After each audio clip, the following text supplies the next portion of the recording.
എത്ര സുന്ദരിയാണ് പാർവതി.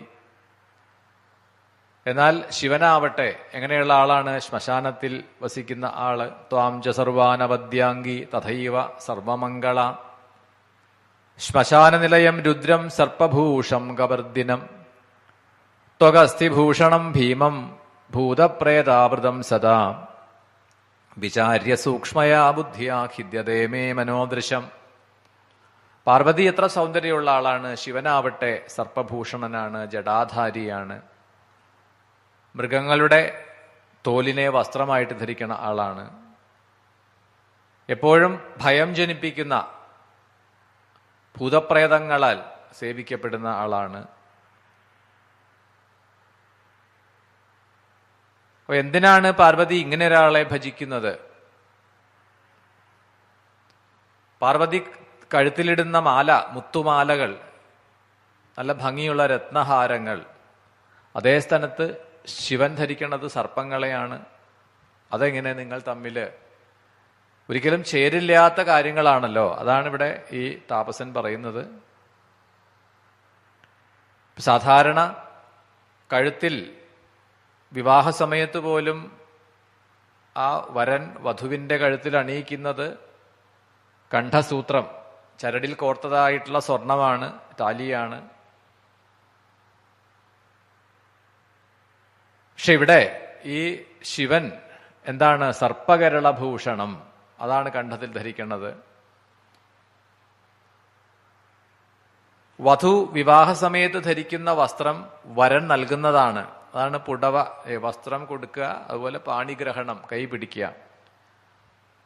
സാധാരണ രീതിയിൽ പട്ടുവസ്ത്രങ്ങളൊക്കെയാണ് വരൻ വധുവിന് കൊടുക്കുക. പക്ഷേ ആലോചിച്ചു നോക്കൂ, ശിവനെയാണ് പാർവതി വിവാഹം ചെയ്യാൻ പോകുന്നത് എങ്കിൽ തരുന്ന വസ്ത്രം എന്തായിരിക്കും? വ്യാഘ്രചർമാംബരം, രക്തമിറ്റിറ്റ് വീഴുന്ന പുലിത്തോലും ഒക്കെ ആയിരിക്കും. അതെങ്ങനെ ധരിക്കാൻ പറ്റും? ഇനി വിവാഹത്തിന്റെ തന്നെ മറ്റൊരു ചടങ്ങാണ് അഗ്നി പ്രദക്ഷിണം ചെയ്യുക, ലാജം ഹോമിക്കുക. ഇതൊക്കെ അതിൻ്റെ ബ്രാഹ്മ വിവാഹത്തിലൊക്കെ കാണാം. അഗ്നിയെ പ്രദക്ഷിണം ചെയ്യും. അത് ഹോമകുണ്ഡമാവാം, അല്ലെങ്കിൽ കൊളുത്തി വെച്ചിട്ടുള്ളൊരു ദീപമാവാം. അപ്പോൾ അഗ്നി പ്രദക്ഷിണം ചെയ്യേണ്ടതിന് പകരം നിങ്ങൾ തമ്മിൽ ആ ശിവനെ, ആ ശ്രീപരമേശ്വരനെയാണ് ഭവതി വിവാഹം കഴിക്കുന്നത് എങ്കിൽ അഗ്നിയുടെ സ്ഥാനത്ത് എന്തായിരിക്കും? ചിതയായിരിക്കും എന്നാണ്. ചിതയ്ക്ക് പ്രദക്ഷിണം വെക്കേണ്ടി വരും. എങ്ങനെ ഉണ്ടാവും അല്ലെ? വിവാഹ സമയത്ത് അഗ്നി ജ്വലിപ്പിച്ച് അതിന് പ്രദക്ഷിണം ചെയ്യേണ്ടതിന് പകരം വധൂവരന്മാർ ചിതയ്ക്ക് പ്രദക്ഷിണം വെക്കേണ്ട ഒരു അവസ്ഥ ചിന്തിക്കാൻ പോലും പറ്റില്ല.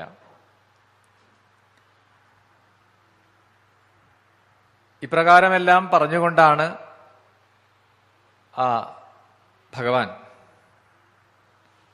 ഇനി നിങ്ങൾ പ്രവേശിക്കുമ്പോൾ ഒന്ന് ആലോചിച്ചു നോക്കൂ. ഈ നവവധൂവരന്മാര് വിവാഹമൊക്കെ കഴിഞ്ഞ് തങ്ങളുടെ ഗൃഹത്തിലേക്ക് പ്രവേശിക്കുന്ന സമയത്ത് ചെല്ലുന്നത് കണ്ടാൽ പോലും ജനങ്ങൾ പരിഹസിച്ചു എന്ന് വരാം. ഈ കാളയുടെ പുറത്തൊക്കെ കയറി കൂടെയുള്ള ശിവഗണങ്ങൾ, ഭൂതഗണങ്ങളോടുകൂടി ഒക്കെ വരുന്നത് കണ്ടാൽ തന്നെ ജനങ്ങൾ പരിഹസിക്കുന്ന. ഇനി പാർവതി ആഗ്രഹിക്കുന്ന, ഭർത്താവായി ലഭിക്കാൻ ആഗ്രഹിക്കുന്ന ആ ശിവനാവട്ടെ ഒരു ലൗകികനല്ല എന്നാണ്.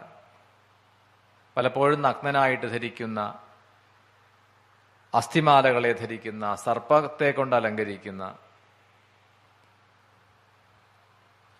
ജടയൊക്കെ വിടർത്തി, ജടാമുടിയൊക്കെ വിടർത്തിയിട്ട് കയ്യിൽ ഡമരു എന്നുള്ള വാദ്യമൊക്കെ പിടിച്ച് ചിതാഭൂമിയിൽ, ചുടുകാട്ടിൽ നൃത്തം ചെയ്യുന്ന ആളാണ്. അപ്പോൾ ഒരു തരത്തിലും നിങ്ങൾ തമ്മിൽ ഒരു ചേർച്ചയില്ല. അങ്ങനെ ഒരാളെ എന്തിനാണ് പാർവതി വിവാഹം കഴിക്കുന്നത്?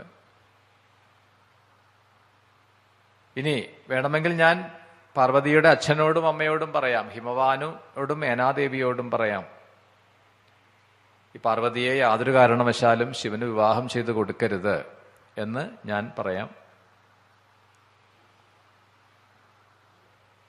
ഇങ്ങനെയെല്ലാം വീണ്ടും വീണ്ടും ആ വൃദ്ധതാപസൻ അല്ലെങ്കിൽ വൃദ്ധതാപസനായിട്ട് വന്ന ഭഗവാൻ തന്നെ പാർവതിയെ ഒന്ന് പരീക്ഷിക്കുകയാണ്.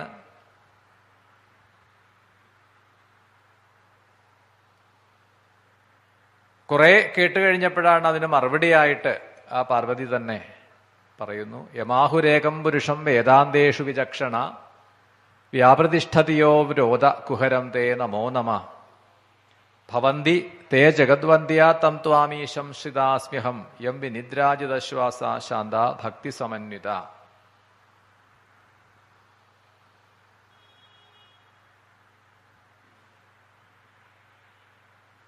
അപ്പൊ ഈ കുറേ സമയം ഇത് കേട്ടുകഴിഞ്ഞപ്പോഴേക്കും പാർവതിക്ക് സഹിക്കാൻ കഴിയണില്ല. തൻ്റെ മുന്നിൽ നിന്നുകൊണ്ട് താൻ ഭജനം ചെയ്യുന്ന ഭഗവാനെ, ആ ശിവനെ തന്നെയാണ് ഈ വൃദ്ധൻ നിന്ദിക്കണത്. അപ്പോൾ പാർവതി ചിന്തിച്ചു എന്നാണ്, ഈ താപസൻ, ഈ വൃദ്ധൻ ഗൗതമശാപം ഏറ്റുവാങ്ങിയവൻ ആണ് എന്നാണ്. ഗൗതമശാപത്തെക്കുറിച്ച് ദേവീ ഭാഗവതത്തിൽ പറയും. ഗൗതമനെ ഒരു കാലത്ത് ഗായത്രി ഉപാസന ചെയ്തിരുന്ന ആളാണ് ഗൗതമൻ. അപ്പൊ അദ്ദേഹം തൻ്റെ ആശ്രമത്തിൽ തൻ്റെ പത്നിയായ അഹല്യയോടുകൂടി അങ്ങനെ തപസ് ചെയ്യുന്ന കാലത്ത് പെട്ടെന്ന് ലോകം മുഴുവനും ദുർഭിക്ഷം ബാധിക്കുകയും ആ സമയത്ത് മനുഷ്യർക്ക് ജലപാനം പോലും ചെയ്യാൻ പറ്റാതെ, ആഹാരം കിട്ടാതെ, കുടിക്കാനുള്ള വെള്ളം കിട്ടാതെ വലഞ്ഞു. അപ്പൊ അനേകം മഹർഷിമാർ, അനേകം താപസന്മാർ ഗൗതമനെ ആശ്രയിച്ചു. ഗൗതമൻ തൻ്റെ അടുത്ത് വന്നവർക്കൊക്കെ വേണ്ടത്ര ഭക്ഷണവും വെള്ളമൊക്കെ കൊടുത്തു. അപ്പൊ ഗൗതമൻ എങ്ങനെയാ വെള്ളം കിട്ടിയെന്ന് വെച്ച് കഴിഞ്ഞാൽ അദ്ദേഹത്തിന്റെ ആ ഭക്തി കണ്ടിട്ട്, അദ്ദേഹം വളരെ സാധുവായിട്ടുള്ള ഒരാളാണ്, ആ നിഷ്കളങ്ക ഭക്തിഭാവം കണ്ട് ഗംഗ തന്നെ അനുഗ്രഹിച്ചു എന്നാണ്. ഗൗതമന് അനുഗ്രഹം കൊടുത്തുകൊണ്ട് പറഞ്ഞു, അങ്ങയുടെ ആശ്രമത്തില് ഒരു ചെറിയ ഒരു നീർത്തടം, ഒരു ജലാശയം, അതിലെപ്പോഴും ജലമുണ്ടാവും, വറ്റാത്ത ഉറവയുണ്ടാവും എന്നാണ്. അപ്പോൾ ഗൗതമൻ ആ ഗംഗ നൽകിയ ആ ജലം, ആ ജലാശയത്തിൽ നിന്ന് ജലമെടുക്കുക, ചെടികൾ നട്ട് വളർത്തുക. അവിടെ കുറച്ചു കഴിഞ്ഞപ്പോഴേക്കും ആ ആശ്രമ പരിസരം ഒരു വനമായിട്ട് മാറി. അവിടെ ധാരാളം പക്ഷി മൃഗാദികൾ വരാൻ തുടങ്ങി. അങ്ങനെയാണ് അനേകം മഹർഷിമാരും ഗൗതമന്റെ ആശ്രമത്തെ ആശ്രയിച്ചത്. അവരൊക്കെ സ്വീകരിച്ചു. എന്നാൽ പിന്നീട് ഗൗതമനോട് ഈർഷ്യ തോന്നിയ അവര് പരീക്ഷിക്കാൻ പുറപ്പെട്ടു എന്നാണ്. അതാണൊരു കഥ വിസ്തരിച്ച് ദേവീ ഭാഗവതത്തിൽ കാണാം. എന്തായാലും ഒടുവിൽ അവർക്ക് ശാപം ഏറ്റുവാങ്ങേണ്ടി വരികയാണ് ഗൗതമന്റെ എന്നാണ്. നിങ്ങളൊക്കെ വേദം വിൽക്കുന്നവരായിട്ട് തീരട്ടെ, നിങ്ങളൊക്കെ ആ ധർമ്മത്തിൽ നിന്നും വ്യതിചലിച്ച് പ്രവർത്തിക്കുന്നവരായിട്ട് തീരട്ടെ. അവിടെ പറയുന്നുണ്ട്, കലിയുഗത്തിൽ ഈ ഗൗതമശാപം കൊണ്ട് ആയിരിക്കും അധികവും എന്നാണ്. ബ്രാഹ്മണ കുലത്തിൽ വന്ന് ജനിക്കുന്നവരിൽ ഏറിയ കൂറും ഈ ഗൗതമശാപം ബാധിച്ചവരായിരിക്കും എന്നാണ്. അതിൻ്റെയൊക്കെ ചില ലക്ഷണങ്ങളൊക്കെ നമ്മളിപ്പോൾ വാർത്തകളിലൊക്കെ കാണാറുണ്ട്, കേൾക്കാറുണ്ടല്ലേ. അങ്ങനെയുള്ളവരും ഉണ്ടപ്പോൾ. ധർമ്മത്തിൽ നിന്നും വ്യതിചലിച്ച് ജീവിക്കുക, ധർമ്മബോധം ഒട്ടുമില്ലാതെ ജീവിക്കുക.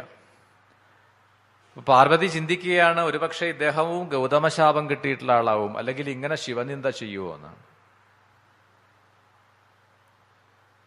ഇങ്ങനെയൊക്കെ പറഞ്ഞുകൊണ്ട് ഇനിയും ഇവിടെ ശിവനിന്ദ കേട്ടുകൊണ്ട് നിൽക്കാൻ കഴിയില്ല എന്ന് കരുതിയിട്ടാണ് പാർവതി തന്നെ ആ തപോവനത്തിൽ നിന്നും പോവാൻ ആരംഭിച്ചു.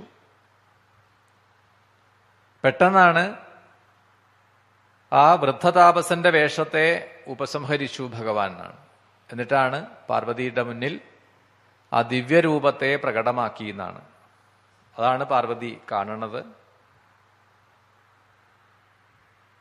നീലകണ്ഠോ വിരൂപാക്ഷോ നിത്യോ നിത്യം മനോഹര ദേവ വൃന്ദകരോന്മുക്ത പുഷ്പവൃഷ്ടി സമുജ്വല പ്രോവാച അദ്യോനവദ്യാംഗീ ത്വദീയ തപസാസ്മ്യഹം ക്രീതോസ്മി വദഹിം ദേദ്യ ദദാമി വരമുത്തമം ഇതി വാദിനി ദേവേശേ ശങ്കരേ ഭവ ഭേഷജേ. തന്റെ മുന്നിൽ നീലകണ്ഠനായി വിരൂപാക്ഷനായി ദേവന്മാര് പുഷ്പവൃഷ്ടി ചെയ്ത ആ പൂക്കളൊക്കെ ഏറ്റുവാങ്ങിക്കൊണ്ട് നിൽക്കുന്ന ഭഗവാനെയാണ് കാണുന്നത്. അത്യുജ്വല തേജസ്സോടുകൂടി ആ മനോഹര രൂപത്തെ തന്റെ മുന്നിൽ കാണുന്ന പാർവതിയോട് ഭഗവാൻ ചോദിക്കുകയാണ്, എന്താണ് വരം വേണ്ടത്?